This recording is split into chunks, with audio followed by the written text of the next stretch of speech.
7일 월요일 5분 브리핑입니다. 김계환 해병대 사령관이 지난해 8월 1일 VIP, 즉 윤석열 대통령 경로서를 이야기했다는 해병대 간부의 진술을 고위공직자범죄수사처가 확보했지요. 8월 1일 회의 때 수사단장 박정훈 대령은 한 장짜리 문건을 들고 갔다고 합니다. 전날 윤석열 대통령의 경로가 있었다라는 취지의 말을 듣고 수사 결과가 흔들리자 만약 그 뜻대로 임성근을 빼면 대통령은 직권남용에 해당한다는 내용이었습니다.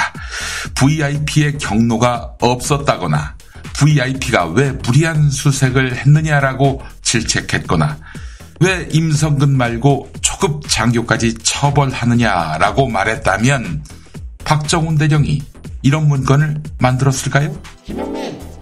한편 내일 열릴 21대 국회 마지막 본회의에서 최수건 상병 특검법 재표결이 예정돼 있습니다. 감사원장 출신 국민의힘 최재형 의원이 찬성표를 던질 것을 예고했습니다. 이로써 당론에 반해서 공개적으로 찬성표 투표를 공언한 의원은 모두 4명입니다. 그런데 동아일보 취재 결과 22대 총선 낙천, 불출마 의원 58명 중 결정하지 못한 의원이 최소 5명 더 있다고 합니다. 한 낙선 의원은 자식 잃은 부모의 마음으로 고민하고 있다, 이렇게 말했다고 합니다.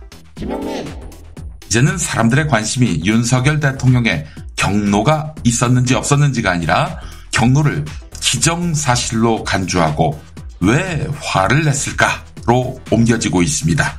한겨레 권혁철 통일외교팀장 칼럼 제목이 대통령은 왜 경로했을까입니다. 먼저 검찰 지상주의자인 윤석열 대통령이 검사 때부터 형성된 경찰을 발 아래로 보는 고정관념이 작용해서 불완전한 경찰을 내가 지도할 수 있다고 생각했기 때문이라는 분석.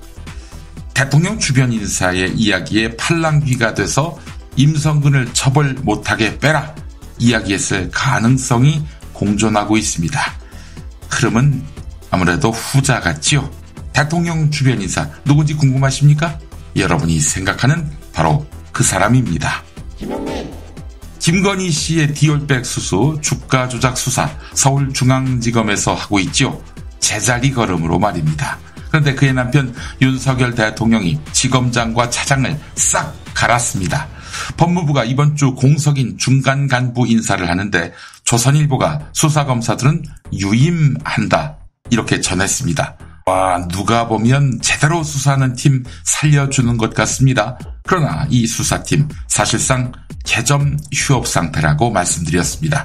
자, 그런데 새 지검장 이창수 지검장이 이재명 대표 성남FC 후원금 억지 수사를 했던 검사, 문재인 전 대통령 전사위 특혜 채용 수사를 했던 검사를 중앙지검으로 데려오려고 한다고 합니다.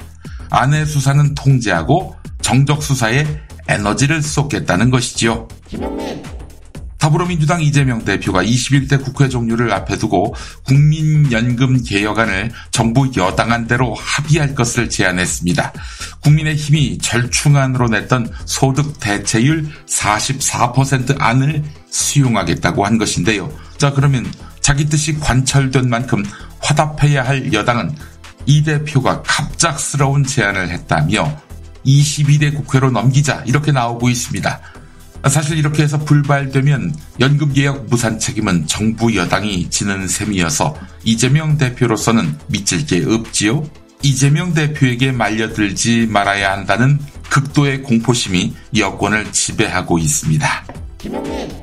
윤석열 대통령이 기시다 후미오 일본 총리와 한일 정상회담을 가졌는데 라인 야후 사태를 두고 외교 관계와 별개의 사안이라고 발언했습니다.